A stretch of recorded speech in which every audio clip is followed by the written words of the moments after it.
அதே மாதிரி ஓபிஎஸ் இன்னைக்கு வந்து சொல்றாரு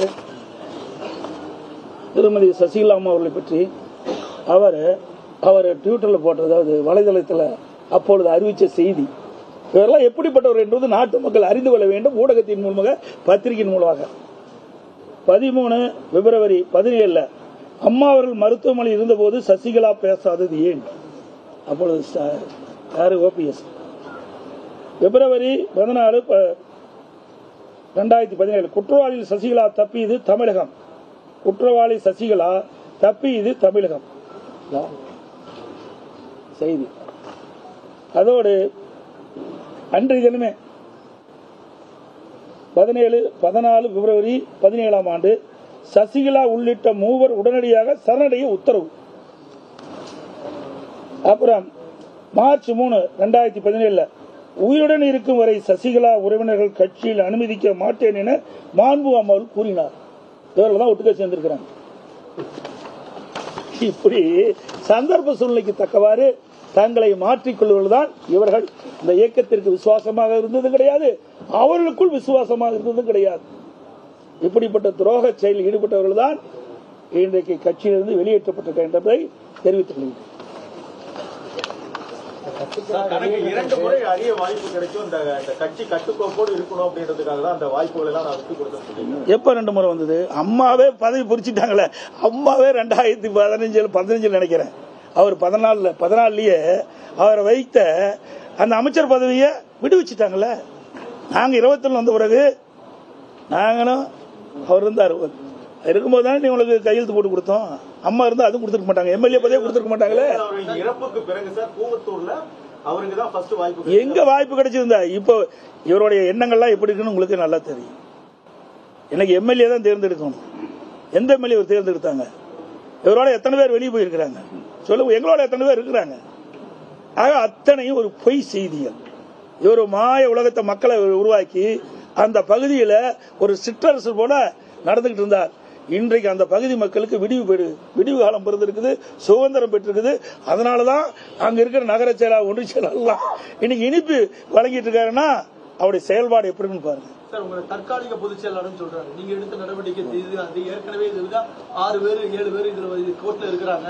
அதனால இது தற்காலிக பொதுச் செயலாளர் தான், இது சட்ட ரீதியான சந்திப்பேன் அப்படிங்கிறார். ஊடகத்துக்கும் பத்திரிகையும் தெரியாதா? நீங்க கேள்வி கேட்கறீங்களே. ஊடகத்துக்கும் பத்திரிகையும் தெரியுமா தெரியாது? தெரியுமா தெரியாது? அது வேண்டாங்க. நீங்க வேணும்னு போட்டு கொடுத்து வாங்க வேண்டாம். ஊடகத்துக்கும் பத்திரிகையும் அதிமுக பொதுச் செயலாளர் யார் என்று தெரியுமா தெரியாதா? தெரியாதுன்னா விளக்கம் சொல்றேன், புரியுதா? இதெல்லாம் நீதிமன்றத்தின் மூலமாக நாங்கள் கிடைக்க பெற்றோம். அங்கே தேர்தல் ஆணையத்தின் மூலமாக கொடுக்கப்பட்டது. தேர்தல் நடத்தி முறையாக பொதுச் செயலாளர் அறிவிக்கப்பட்டது. புரியுதுங்களா? அவருக்கு ஏதாவது சொல்ல வேணும், அதுக்காக சொல்றாரு. அந்த கேள்வி நீங்க கேட்க வேண்டாம். உங்களுக்கு பத்திரிகை ஊடகத்துக்கு அத்தனை பேருக்கு தெரியும் எத்தனை ஆண்டு காலம் இந்த கட்சியில வழக்கு நடந்திருக்குது. உச்சநீதிமன்ற வழக்கு எப்படி, உயர்நீதிமன்ற வழக்கு எப்படி, உயர்நீதிமன்ற பெஞ்ச் எப்படி, தேர்தல் ஆணையம் எப்படி, தேர்தல் ஆணையம் அங்கீகரித்து எல்லாமே தெரியும். ஒரு தேர்தலும் நடந்து முடிஞ்சிட்டு, 2024 தேர்தலும் நடந்து முடிந்து விட்டது. தீர்மானத்துக்கு கையெழுத்திட்டாங்க. அதே போன்று கட்சி அலுவலகத்துல போய் தரகரவா தாக்குதல் நடத்தினாங்க. இப்படிப்பட்டவர்களை மீண்டும் கட்சிக்குள்ள சேர்க்கணுங்கிற செங்கோட்டையனோட முடிவு எதை நோக்கி சார் இருக்கு? குறிப்பா கட்சியை வழிபடுத்தணும் இருக்கா? அதான் சார் வளர்ச்சி பிடிக்கலையா? பிடிஎம் சார் அவெல்லாம் திமுக கூட சரணடைஞ்சிட்டாங்க. கிட்டத்தட்ட ஓராண்டுக்கு முந்தைய கிட்டத்தட்ட 20 நிமிடம் தலைமை கழகத்தில் திரு ஸ்டாலினோட சந்திச்சு திரு செங்கோட்டையன் பேசியிருக்காங்க. ஆமா, நிரூபி. எப்படி ஏடிஎம் நிரூபி? நான் சட்டமன்றத்தில் இப்படி பேசிட்டு இருக்கிறேன். அவர் எங்கேயாவது திமுக பத்தி குறை சொல்லி பேசியிருக்காரா? சொல்லுங்க பார்க்கலாம். சட்டமன்றத்தில் நாங்க பிரதான எதிர்க்கட்சி என்ற முறையில் தெளிவா நாங்க பேசணும். அதே மாதிரி பொதுக்கூட்டத்திலையும் பேசணும், ஊடகத்திலையும் பேசணும், பத்திரிகையிலும் பேசணும். அப்படி எங்கேயாவது திராவிட முன்னேற்ற கழகத்தை தாக்கி பேசியிருக்கிறா? நான் சொன்ன ஏற்கனவே இந்த படம் பாருங்க. அந்த படத்துல அம்மா படம் இல்லைங்கிறாரு, பெரிய வாதங்கப்பட்டிருக்காரு. யாரோட போய் சேர்ந்து பண்றாரு? இதாங்க பிடிஎம்ங்கிறது. இதுக்கு மேல என்ன விளக்கம் வேணும்? அம்மா படம் இருக்குதா? தலைவர் படம் இருக்குதா? அப்ப யாரோட இணைந்து பணியாற்றி கொண்டு இருக்கிறார் என்று ஊடக நபர்களும் பத்திரிகைக்கும் தெளிவா தெரியும்.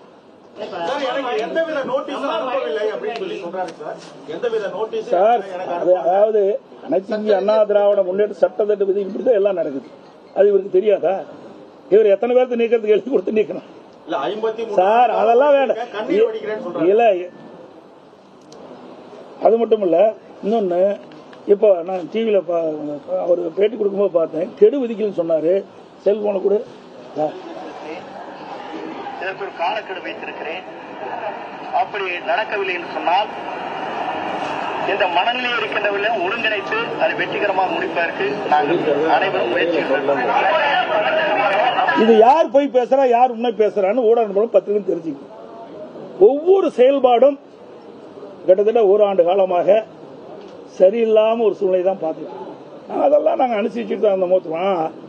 இறுதியாக இன்றைக்கு கட்சி விரோத செயல் ஈடுபட்ட காரணத்தினால்தான் இப்படிப்பட்ட சூழ்நிலை ஏற்பட்டது. அனைவருக்கும் ஊடக நண்பர்களுக்கும் நன்றி, வணக்கம்.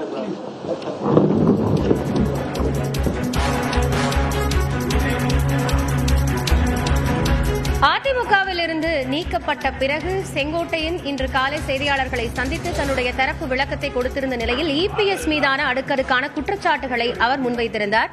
அதற்கு பதிலளிக்கும் விதமாக அதிமுக பொதுச் செயலாளர் எடப்பாடி பழனிசாமி தற்போது செய்தியாளர்கள் சந்திப்பில் தெரிவித்திருக்கிறார். ஓராண்டிற்கு முன்பே அவர்கள் திமுகவோடு இணைந்து செயல்பட தொடங்கிவிட்டார்கள் என்று செங்கோட்டையன் மற்றும் ஓபிஎஸ்ஐ குறிப்பிட்டு பேசிய எடப்பாடி பழனிசாமி, ஓபிஎஸ் கட்சியிலிருந்து நீக்கப்பட்டவர் என்ற அடிப்படையில் கட்சியிலிருந்து நீக்கப்பட்டவர்களோடு தொடர்பு வைத்திருப்பவர்கள் மீது தலைமை நடவடிக்கை எடுக்கும் என்று தெரிவித்திருக்கிறார்.